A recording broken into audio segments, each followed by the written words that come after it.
from his studios in New York, it's time for Wake Up Call with Dan Tortora, where sports meets life.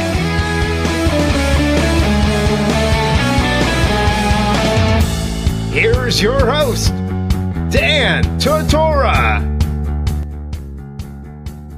Welcome back here to Wake Up Call with Dan Tortora on wakeupcalldt.com, your one-stop sports shop, and on mixlr.com/wakeupcalldt. Proud to be here with you every Monday through Friday from 9 a.m. to 11 a.m. Eastern Time, right here where sports meets life. It's live video, it's live audio, and it's always here for you. And once the video is done, it gets archived to facebook.com/livenowdt. It also gets archived to facebook.com/wakeupcalldt. And we will shift over a bunch of these to youtube.com/wakeupcalldt as well. And the audio portion of this will be on all of our outlets, as you can see here. If you search Wake Up Call with Dan Tortora, you'll find us on MixLR. The live feed has its own archive. Spotify, Stitcher, TuneIn, Podbean, YouTube, iTunes podcast, the RSS feed, and so much more. Proudly brought to you by our wonderful partners that you'll hear throughout today's show. So, with that being said, we're officially ushering in the 2019 Syracuse football season with former Syracuse players. And the first one that we have coming up here in the broadcast this week that's going to start off this week for us is Rob Carpenter, former wide receiver and NFL wide receiver as well, coming out of Syracuse, and we're bringing him in this morning here for the second hour of the show. Rob, how you doing today? I'm doing pretty good, Dan. And Rob, kind of, for you, you've been on the show before.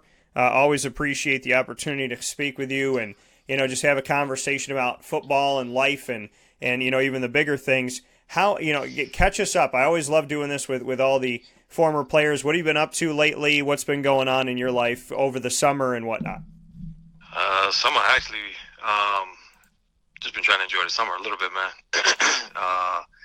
For the most part, I have renovations going on in my house, so that was a little bit of a chore. Kind of missed out on some of the summer doing that, but yeah, man, just actually trying to stay healthy. Keep up with everything that's going on with the Syracuse program and NFL, and just enjoy the summer. That's basically it. So you said you have renovations going on in the house. What are you working on in the house right now? Well, it was pretty much everything at one point. Kind of finally got it down to certain little things. So I'm like the weekend warrior now. It's not, man. I do a little project here and there. The renovation was a pretty big project over the last couple of years, but it's pretty much done. So I'm just doing other than things now. And for you, you talk about renovating. Obviously, when you're renovating, there's change, and when there's change, you get to a point where you're obviously doing things that you got to do. But some people are afraid of change. Some people like change. How do you respond to change? I just adapt, honestly. I'm not one of those guys that's actually stuck in the mud with the way certain things work. I mean, if it's not broke, don't fix it. But if something actually needs an adjustment, and you actually need to change it, or you see something that's not working, of course, go ahead and make the change. So, kind of jumping in on that, the Syracuse quarterback change that's about to happen, start the season, going with DeWitt. That's going to be a fun challenge, I think, for the team. And you talked about it. You obviously jumped into it here. Speaking on that quarterback change that's going to be happening here, as we have Rob Carpenter, Syracuse football alum, on the broadcast on Wake Up Call with Dan Tortora. This is a week called the Week to Kickoff, and Syracuse alumni for the football program will be on all week long, starting off here today with Rob Carpenter, a former wide receiver on the team, wearer of number 7. And Rob, you talked about the quarterback and that being a change. What do you think of Tommy DeVito from what you've seen? Actually, I think he'll be okay. He did get some playing time last year, so due to injury. But coming into the season, I think he has it under his belt where DeVito actually will be able to move the ball I think he has a great grasp on the offense. Even though I think things would slow down just a little bit for him now, so he'll be able to make corrections, see the field better, especially playing against the bigger known teams. When he goes up against Clemson in week 3, we'll see. But hopefully, he has the opportunity and had the opportunity to slow things down a bit, where he can slow the game down and make things work for the team a whole lot better. And we know that obviously he has arm strength. He has a backfield that is going to feature numerous backs of different talents. Jawar Jordan Jr. coming in as a true freshman, a speedy guy. Jarvion Howard coming back, as well as Mo Neal being the vet on the team, and Abdul Adams, who had transferred in coming before last season and had to sit out and whatnot, and was able to play in the bowl game. So, we've seen a bunch of talent. There's, between Abdul Adams and Jarvion Howard and Mo Neal, all of them have gotten into the end zone. Jawar Jordan in his first season. What do you think about the backfield and what that does to open it up? Because Dungy was a runner. Dungy was a guy who took off a lot and tried to do it all himself. In Tommy DeVito's case, he's got the arm out there, and at the same time, he's got a nice stable of running backs. That's going to help him if those guys actually can contribute a lot. I mean, if all 4 guys are actually playing, which it seems that's going to be the road that goes down. That's just going to help him out. He'll have each guy has his own style. So especially the freshman kid, that kid is actually supposed to be blazing fast, and from what I understand, throughout camp, he's shown that. But the way the offense, is going to run, if each of those guys are contributing in what they do, it's just going to help him, help DeVito out, because, as you said before, he has the arm strength to get the ball down the field. He can make all the throws across the field. So teams are not going to be able to just, isolate one certain back in the way certain guys produce. So if they all contribute, it's just going to help him in the long run. Speaking here with Rob Carpenter, Syracuse Orange football alum, here on the broadcast this morning, as we are officially, believe it or not, in our week's kickoff. Rob, what does that say to you? The fact that somehow, some way, we have college football back, and Syracuse is going to be officially playing their first football game of the 2019 season coming up here on Saturday, August. I mean, it's kind of just blowing my mind that I'm sitting here on August 31st, which is this Saturday, in the midst of the New York State Fair and all this stuff going on in the nice weather that we've been having in central and upstate New York, that there's going to be football being played and Syracuse is going to be out there on the field. Did it go by fast? Does it baffle you? Because to me it feels like the season ends and everybody's kind of clamoring for football and missing football, and then all of a sudden here football is one more time. Well, it seems like when you're in the midst of the all season, it's taking forever. But once training camp starts, everything seems to speed up, and before you know it, the season is here. So I think once the team got to training camp, everything was going along, at a speed where I'm used to it, because that just lets me know that football's right around the corner once training camp starts for college and the NFL. So the fact that Syracuse plays this weekend, it's not a shock, but I'm excited for it. And like you said, there's a lot of things going on upstate New York right now. Syracuse football, as you said, the fair. So it should be an exciting time up there for the next few weeks. Yeah, and again, I mean, somehow, some way, we're back to football season, and we're back in the swing, the full swing of things right now. Dino Babers, your thoughts on him, just what he has meant to this team, with you as an alum. I always think it's important to kind of get your gauge of it and how you feel, he is as a coach and how this coaching staff is. What have you taken away from him up to this point?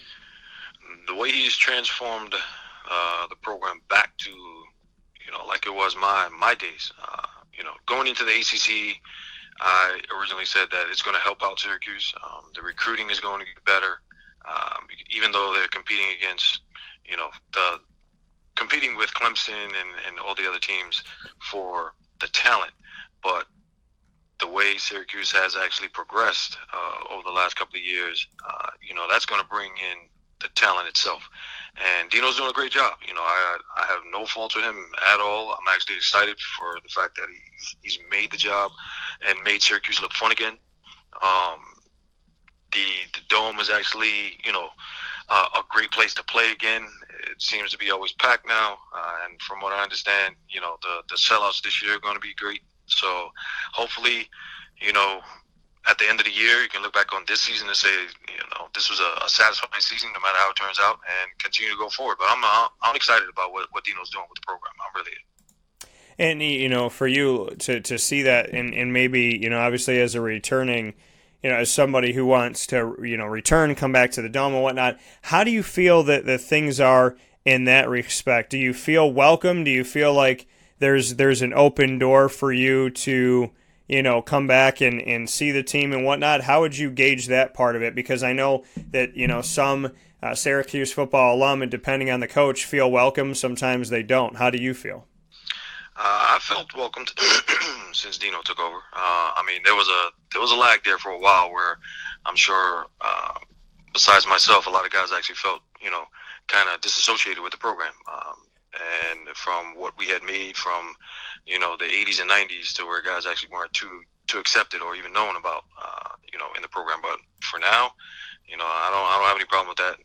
Dino's doing his thing. When guys actually reach out, they respond. So, moving forward, hopefully it continues to be that way. Speaking here with Rob Carpenter in our week to kickoff special, as Rob officially is kicking off our conversations with Syracuse football alumni, leading us all the way through the week and into Saturday, August 31st, where Syracuse will officially kick off their 2019 season on the road at Liberty in Lynchburg, Virginia at 6 p.m. Eastern Time. Not a lot of people necessarily, in the Syracuse fan base know about Liberty, but about a coach like Hugh Freeze. He was at Arkansas State in 2011, went 10-3, and then went to Ole Miss, went 7-6, 8-5, 9-4, 10-3. His final season, he went 5-7 in 2016, and now we're seeing his resurgence back into Division 1A FBS college football with Liberty. Thoughts on that? Hugh Freeze obviously has a name. He stepped away from Division 1A football for a bit, and now he's back coaching again. Well, in the situation that he was, went through at Ole Miss, one thing is for certain, a coach like that is always going to build up a program. And with him just beginning at Liberty, for sure, they're going to come out ready to play. He knows how to get a team ready. He knows what it's like playing in big games. He knows, different types of competition. So, one thing Syracuse can't do is just look at the name on the other side of the field. They have to know that team is actually going to be ready to play, no matter even if they have inferior talent at this point. They can't take them for granted. They just have to go out and do what they're supposed to do, which is win the game, and convincingly. But hopefully they know that the other team is actually going to be prepared, and Hugh Freeze will have them prepared to play, no matter what. We know that that is obviously the first game of the season, but a game that many Syracuse fans around the world have circled as the first home game of the season, and that is on September 14th. That game is at 7:30 p.m. Eastern Time. It's on Saturday. It's going to be Saturday night football inside of the Carrier Dome, and normally this game is saved toward the end, but this is being called homecoming already. So normally we have, that homecoming game, and it's never this big, so to speak, but the homecoming game is Clemson. It is the first home game of the season for Syracuse, Saturday night at 7:30 p.m. Eastern Time. It will be televised around the world, and many are hoping and clamoring for College Game Day. Thoughts on Syracuse opening up their season at home? After those first two road games, the home stint opens with Clemson. Thoughts on that? Well, we know it's going to be huge. You got the defending national champion coming in, and Syracuse held their own with them the last two years. So the one thing that we'll see is how well the young guys actually have adjusted. They'll have a couple of games under their belt before that game. We know the bright lights are going to be shining on the dome and what Syracuse can do, and if they can compete, we know they'll probably be huge underdogs to Clemson, depending on how Clemson actually starts out the season. But they can look back and look at the film from the last couple of years and say, listen, we got to beat these guys. And we'll see what actually, takes place. Like I said, from the younger guys that are going to be playing now in the spotlight. I think my spotlight for that game is definitely going to be on the linebackers to see how well they adjust. Clemson can throw the ball all over the field. They got talent all over the field at those positions at wide receiver and running back.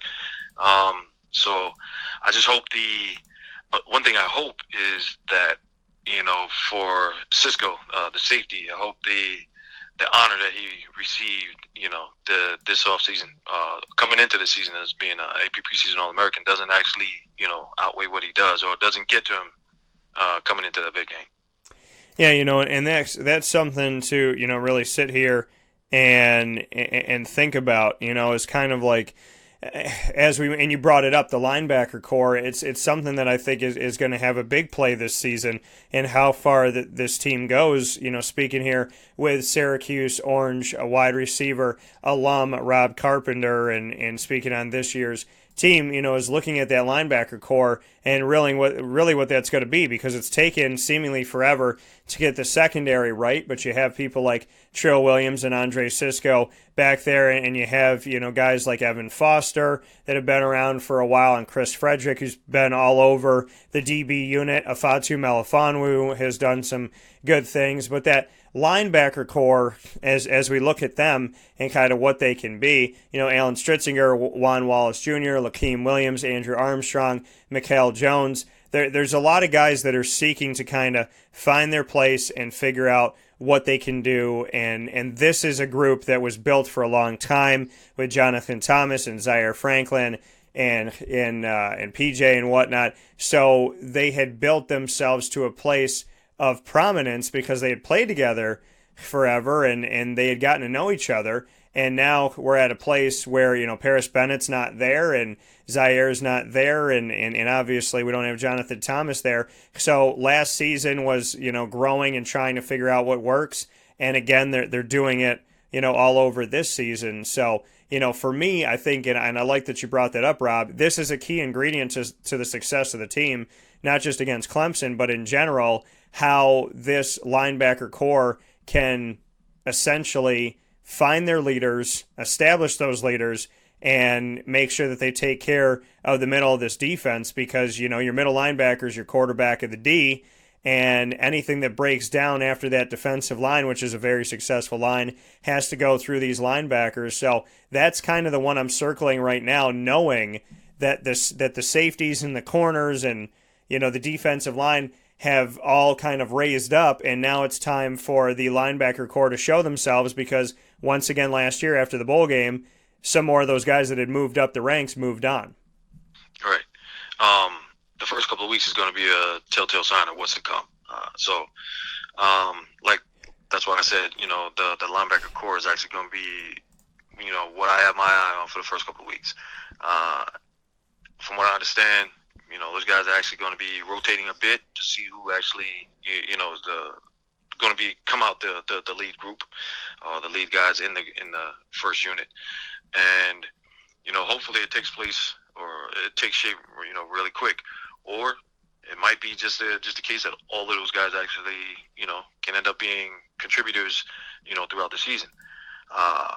What you would like to hope is that you do have a couple of guys that actually are consistent, and the guys that are mainstays on the field, especially at that position. You don't really want too much jumbling around. That's, like you said, the middle linebacker is usually the quarterback of the defense, and that's one position you hope that's stable.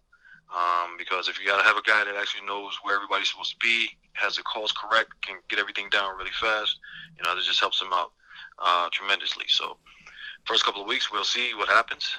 By the time they get to Clemson, hopefully that's squared away, and they can just continue throughout the season, and hopefully that they come together really quick. You're listening live right now to Rob Carpenter, whether you're watching on Facebook, facebook.com/livenowdt, or you're listening on mixlr.com/wakeupcalldt. We appreciate you being here as Rob Carpenter is officially joining us live. Rob, I want to look at this receiver core. With you being a former receiver on the team, Tristan Jackson came over from Michigan State, and him as well as Abdul Adams, the running back on the team, had to sit out last season due to NCAA rules, but they were able to, because they sat out the regular season. There's the loophole that the bowl game is not part of that season, so they were able to play. Tristan Jackson caught a touchdown pass in the game from Eric Dungy and had success in it. He's out there. Sean Riley's the seasoned vet of our special teams return unit, as well as a wide receiver on the team. Nykeem Johnson is back as a junior. And then there's guys like Taj Harris, who did some good things as a true freshman last year. Sherrod Johnson is a redshirt sophomore that we haven't seen too much from, and then Courtney Jackson, who's a true freshman on the team, and then there's other guys in the fray as well. What do you think about this receiving core that, really it's Sean Riley and Nykeem Johnson that are leading the way as far as veteran status on Syracuse? What are your thoughts? My thoughts are basically an inexperienced group, but, a lot of talent in that group. So as long as DeVito actually has, confidence in these guys and he can spread the ball around to them, with confidence, I don't really see too much of a problem. These guys know, they've been around, last year for the most part. They know how the program works. They all should be pretty familiar with the offense. It's just the coordination between the quarterback and receivers that I'm pretty sure during the offseason and throughout training camp was trying to be worked on the most. I know that these guys can actually make plays. Riley's a speedster. We know that. And, if he gets the ball in his hands, just look out. But, for the most part, it kind of seems like my last year there was a lot of young guys on the team. I was the older vet, and, it just basically just worked out. You just keep that momentum going as it goes along, and guys learn, guys get in the game, they make plays, and that's just the way it continues. That's how you continue with the group for years and years and years. Each guy learning from each other. Coaches have confidence in the guys making plays, even if they're not out there, 40, 50 plays a game, even if it's just 10 or 20. When they get in the game, they know they can make plays. So, and when they get their turn to be out there for 40, 50, 60 plays a game, they just continue to ride that wave. So, I don't really have a problem with this group at all. I just know that hopefully throughout training camp, like I said, during the offseason and training camp, the mesh between them and DeVito just, came into play, and, they take it into the season. Absolutely. As we speak here with Rob Carpenter, Syracuse Orange football alum, former wide receiver on the team. Rob, before I let you go here, to look at this season, there are people that, a lot of positive things. Syracuse ranked in the preseason top 25 in the AP and the coaches poll. That's something that hasn't happened for a very, very, very long time for Syracuse football. Not only that, but most of the ACC media agreed with me that Syracuse will finish right behind Clemson inside of the standings of the Atlantic Division.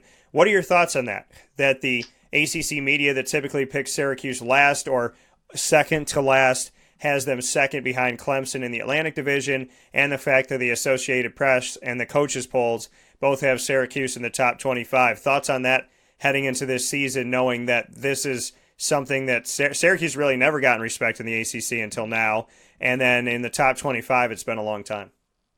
I actually think it's a good thing for the guys. I actually know that they're being respected now. They know they're at not the cream of the crop, but they're actually in the mix. So that actually is a good starting point for everybody that's on the team right now. And it actually shows what Dino has done over the last couple of years. The team got no respect over the last few years, and what Dino has done with the program just makes people realize now, Syracuse is probably a lot better than we actually thought. But the guys actually have to, guys actually have to take that and improve on that throughout the season. They can't let that one ranking get into them and say, guys are actually looking at us now and saying, we get the respect. No, that's actually a target that you actually have on you. You actually have to take that and improve to everyone that you're worth or were worth that ranking. Even though it's, very low in the top 25, it is a top 25. So that's always a start to the season. We know how the top 25 rankings actually play out. Especially midway through the season, things get jumbled all over the place. And it could be real quick for them to actually just drop out where they're ranked, or it could be really quick for them to move up, really fast. within the first 6 weeks of the season. So, the guys just actually have to look at that, as a stepping stone, saying, look, we've got respect now. We know we have a bullseye on our back, especially in the ACC. I do agree with you and all the writers that Syracuse probably will come in right behind Clemson in the Atlantic Division. So,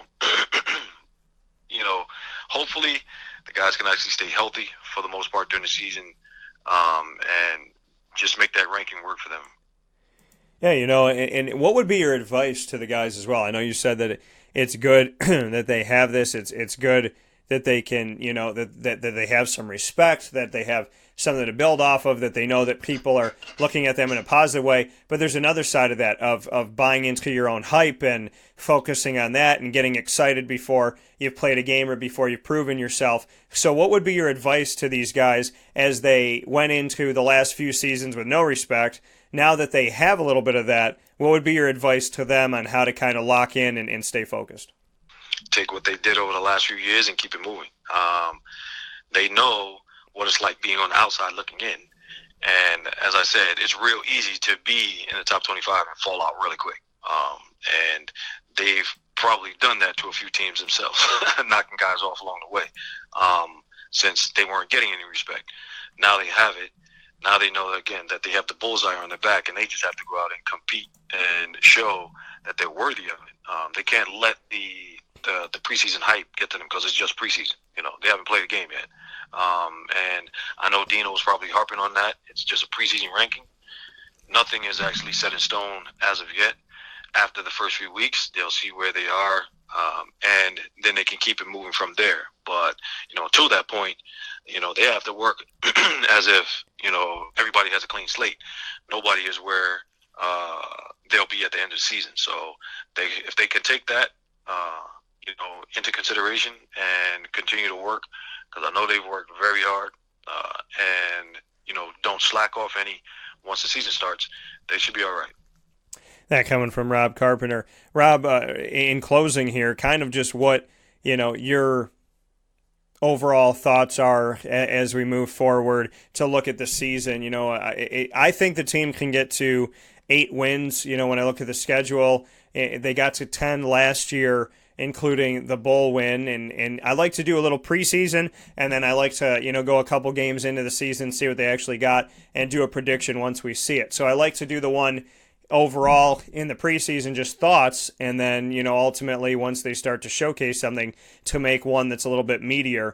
So we have at Liberty, at Maryland, Clemson at home, Western Michigan home, Holy Cross at home, at NC State, Pittsburgh at home, at Florida State, Boston College is going to be another home game, and then from there they have at Duke, at Louisville, and Wake Forest at home. Where do you think this team ends up this year? I know that there's a lot of pieces that have to move right, but ultimately, what do you think, record-wise, we could be looking at with Syracuse? I do think they can get to 9 wins. I think the one game, out of the first 3, of course, is Clemson, that they probably won't be, favored to win, of course.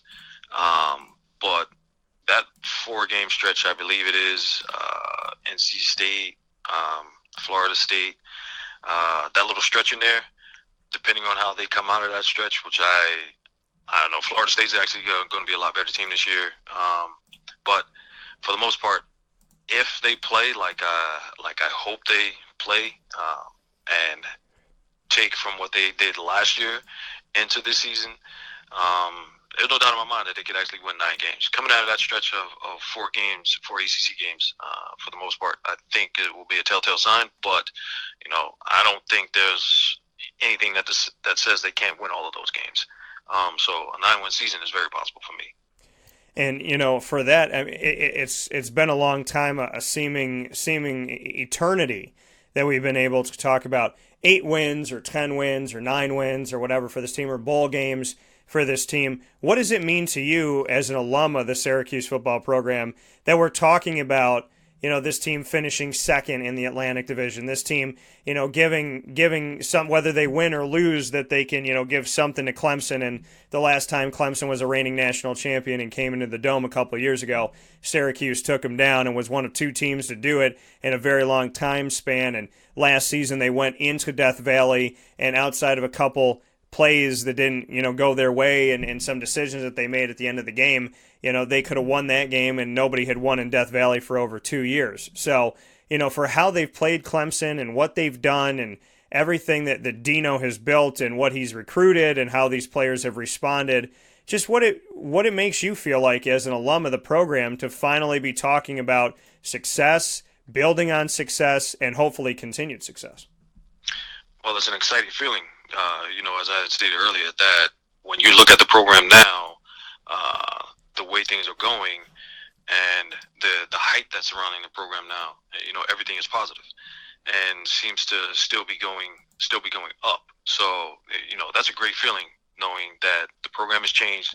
Dino has done the right things.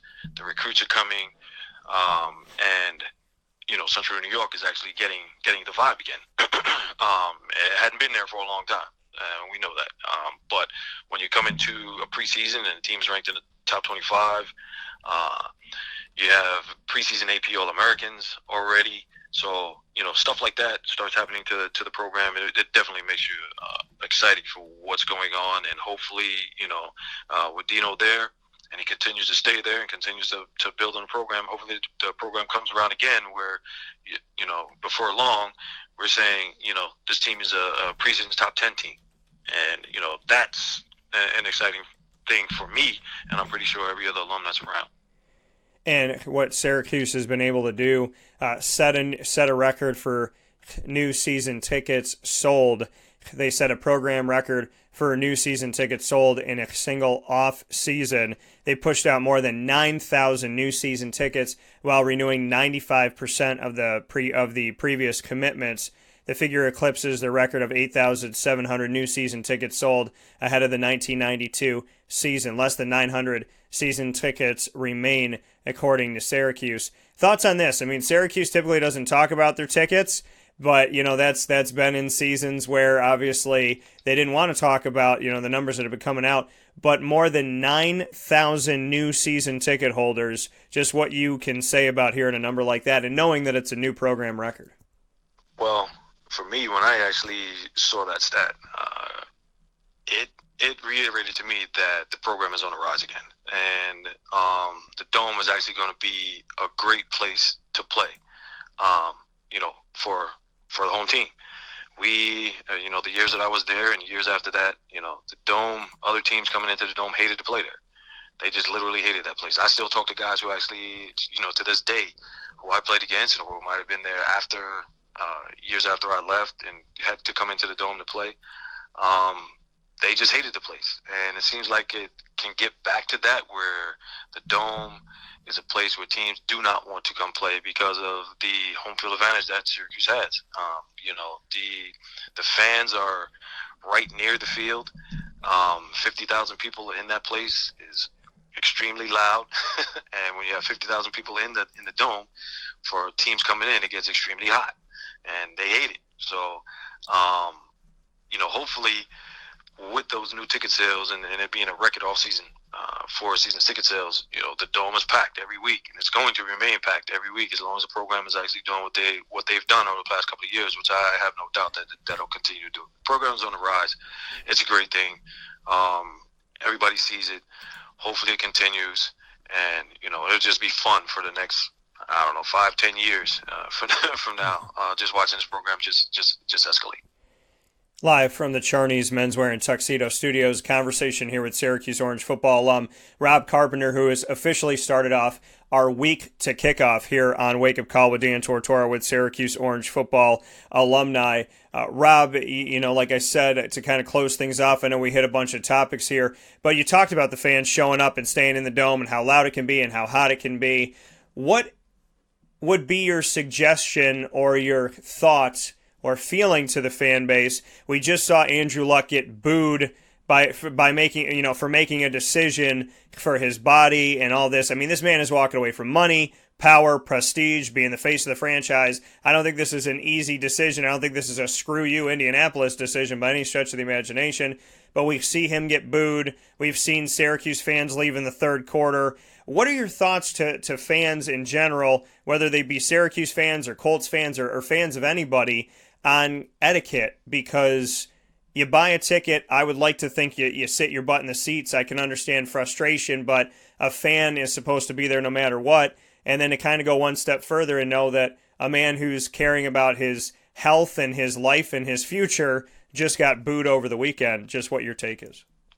Unfortunately, we have some idiots out there.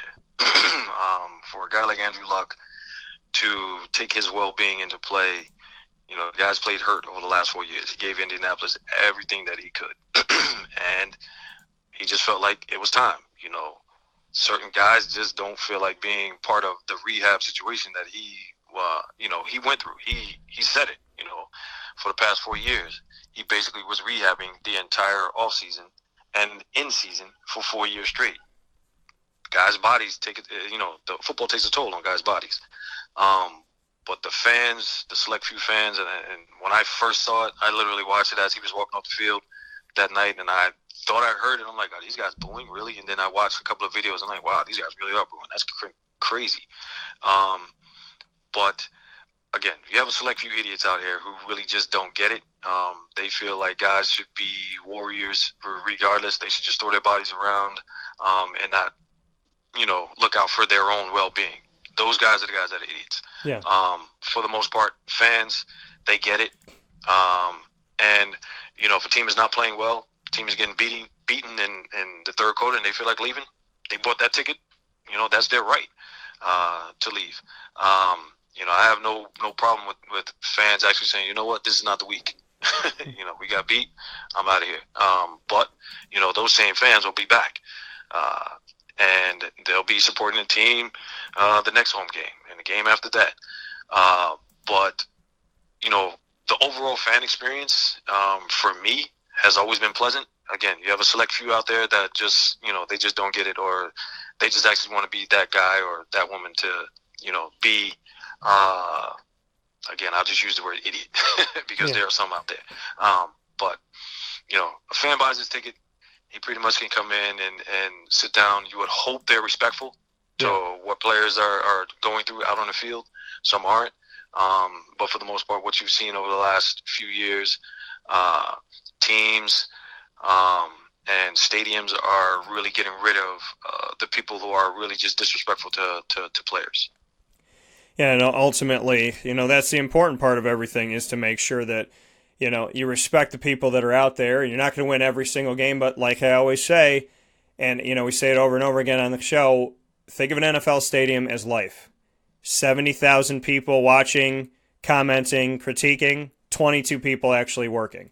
That's how life is. We all say we could do this, we could do that, but there's very few of us that go out there and actually do it. I'm proud to be one of them. So if you're going to ridicule me because I'm living my dreams and being fearless, then ridicule me. Because the reality of it all is, you have time to ridicule me. I don't have any time to sit there and ridicule anybody because I'm actually doing the work.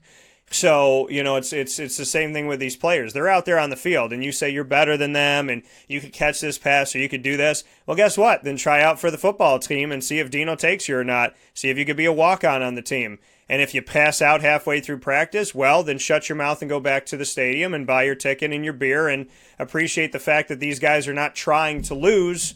There's just, somebody's got to win a game and somebody's got to lose one. So the concluding piece, Rob, is biggest positive for this year's team for Syracuse football and biggest question mark, in your opinion? Biggest positive, I think, is Dino Babers. The fact that he's there and running the program. He knows these players. He knows what he has in front of him. He knows what he's done with the program. And everything has been on the rise. So I think that's the biggest positive that's there for the team right now. Biggest question mark, I think, is actually going to be the linebacker position for me. I think every other position actually, I wouldn't say is totally set, but there are guys basically in place.